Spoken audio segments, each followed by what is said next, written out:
He shot a young woman in the face even as she prayed for his soul. Now, more than 20 years later, Kevin Boot is asking a judge for mercy.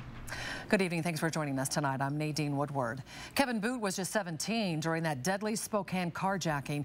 And now Washington Supreme Court has ruled Boot deserves a chance to get out of prison. Only KXLY4's Jeff Humphrey was there as Boot argued for a lesser sentence in Spokane Superior Court. And Jeff, the detectives who investigated the death opposed to having his punishment shaved any time off. Meaning they really are. They say that's because Kevin Boot was just looking for a car ride out in the Spokane Valley and that he could have easily commandeered the victim's vehicle without shooting her in the face. Instead, they say Boot fired those fatal shots in the hopes of impressing his street gang. Kevin Boot was supposed to spend the rest of his life behind bars. That's because back in 1994, he kidnapped a Spokane woman at gunpoint from what's now the Doubletree Hotel.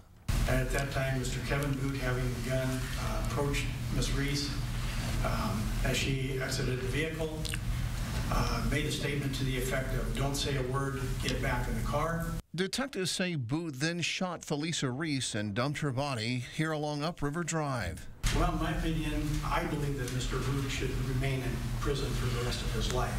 The reason being that he is a violent individual who took a life for no apparent reason other than to secure transportation. However, the U.S. Supreme Court has ruled a life sentence for a 17-year-old killer is cruel and unusual punishment. He did have a conduct disorder when he was an adolescent. I think that's evident by his behavior as an adolescent. But that he does not have an antisocial personality disorder as an adult. Today, a clinical psychologist testified Boot is no longer the same threat to society that he was when he was just 17. And then Boot, whose father's in prison and mother a drug addict, lobbied the court for a lesser sentence. I am not the person I was at 17. When I look back on that person, I'm ashamed that that is me. That isn't who I really am. Nadine, a lot of information presented to the court today, and the judge is going to announce his decision about Boot's resentencing on Friday.